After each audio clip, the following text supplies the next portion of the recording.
ពេលដែលយើងធ្វើបែបនេះណានេះនៅពេលយើងធ្វើចោលណាបែបហ្នឹង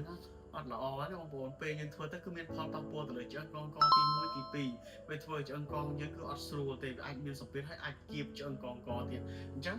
នៅពេលដែលដោយសារតែខ្ញុំឃើញបងប្អូនច្រើនមែនតើមិនថាបងប្អូនមិនថាបងពុកម៉ែគាត់តែងតែ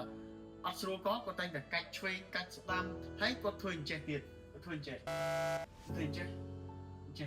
ងទៅគាត់ស្រួលមកប៉ុន្តែត្រូវដឹងថានៅពេលដែលយើងធ្វើចលនាបែបហ្នឹងគឺវាមានផលប៉ះពាល់ទៅលើឆ្អឹងកងកមែនតើថ្ងៃនេះដែរបងប្អូនខ្ញុំមានដូចជា2 3ចំណុចដែរដើម្បីចែករំលែកជូនបងប្អូនទាំងអស់គ្នានៅពេលដែលបានធ្វើការបញ្យឺតឲ្យត្រឹមត្រូវទៅនឹងបានផលហើយបានធូរទៀតអញ្ចឹងការបញ្យឺតទី1នៅពេលបងប្អូនធ្វើបែបនេះងើយមកក្រោយវាប៉ះពាល់អញ្ចឹងបើសិនយើងងើយមកមុខគឺអត់មានផលប៉ះពាល់ទេយើងអាចងើយបានហើយការបញ្យឺតមកមុខនេះមាន2ចំណុចការបញ្យឺតទី1បងប្អូនយើងដាក់ដៃមកក្រោយទាំងពីរហើយបន្ទាប់មកទៀតយើងដាក់កឲ្យត្រង់ហើយ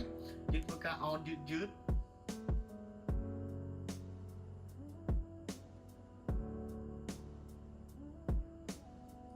ចលនាបែបហ្នឹងបងប្អូនរកឲ្យបាន12ទៅ15វិនាទីហើយយើងធ្វើ3ដងយើងធ្វើជាការកើរបស់យើងគឺឲ្យទល់នឹងទ្រូងរបស់យើងបងប្អូនឃើញបែបនេះនៅពេលដែលធ្វើទៅគឺជួយបញ្យឺតឆ្អឹងកងកហើយឆ្អឹងកងកយើងអត់មានសម្ពាធហើយអត់មានបញ្ហាទេហើយធ្វើឲ្យករបស់យើងវាយឺតវាស្រួលបងប្អូនហើយក្បាច់ទី2យើងធ្វើការតែបញ្យឺតបែបនេះធម្មតាទេយើងតម្រង់មុខរបស់យើងគឺអននៅចំឃ្លី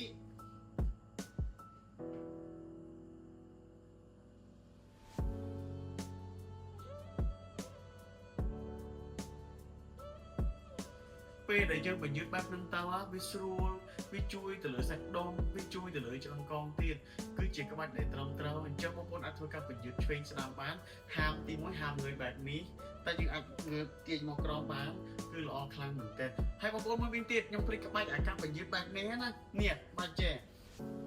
អាការបញ្យឺតមកមុខគឺយើងទាញបែបនេះគេដាក់ដៃរបស់យើងចេះមក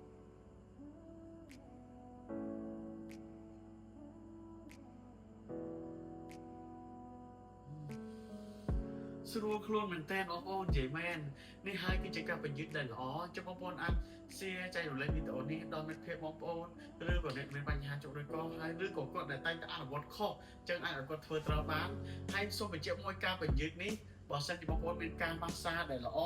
ដែលត្រឹមត្រូវទៀតណាកាន់តែធូរកាន់តែស្រឡះហើយវីដេអូម៉ាស្សាគឺជាវីដេអូដែលបងប្អូនតែធ្វើពីមុន